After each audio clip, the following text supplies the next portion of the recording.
বুঝেছিস?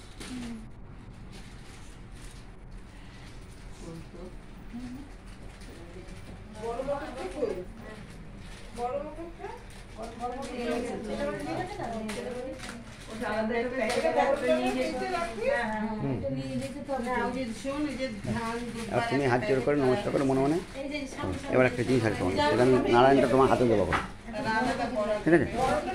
এখন নারায়ণটা তোমাকে হাতে দেবো, তুমি নারায়ণ হাতে নেবে। এই একটা দিনই মেয়েরা নারায়ণকে নিতে পারে।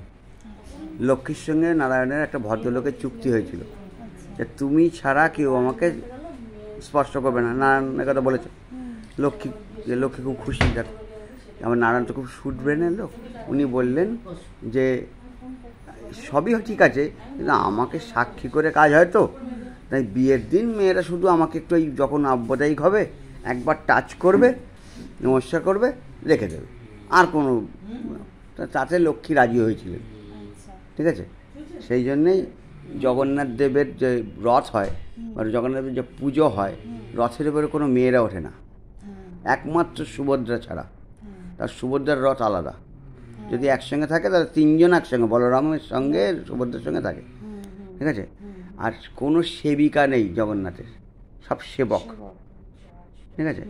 ওই লক্ষ্মীর কথা অনুযায়ী। আর এই যেহেতু সুভদ্রাকে নিয়ে একসঙ্গে রথে যায় আর লক্ষ্মীকে ডাকে না, ওই জন্য কিন্তু প্রত্যেকবার জগন্নাথের জ্বর হয় কেন? জগন্নাথকে ঠেলে ফেলে দেওয়া হয়, লক্ষ্মী ঠেলে ফেলে দেয়। সেই জন্যেই একটু সব কিছু জ্বর হয়, ওরা বেশি করে স্নান করানো হয় যে আমাকে নিয়ে যাবে না, জ্বর হবে, যাতে যেতে না পারে। তাও তো নিয়ে জানি স্নান যাত্রার পর জ্বর হয় ওনার, ঠিক আছে? যাতে যেতে না পারে, রথে যাতে উঠতে না পারে, আমাকে নেবে না, বোনকে নিয়ে যাবে। এই জন্য তোমাকে এখন নারায়ণ দেবো।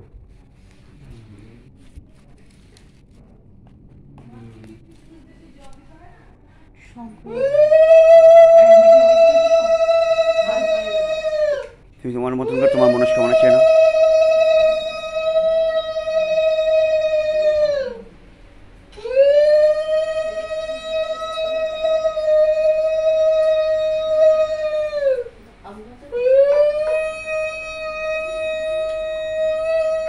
বুকের সামনে নিয়ে আসো, বলো।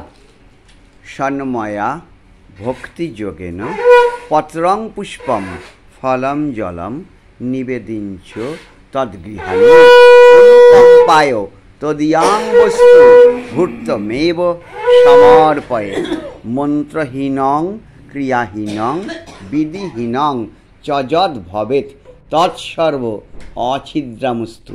হে কৃষ্ণ করুণা সিন্ধু দীনবন্ধু জগৎপতে গোপেশ গোপিকাকান্ত রাধেকান্ত নমস্তুতে।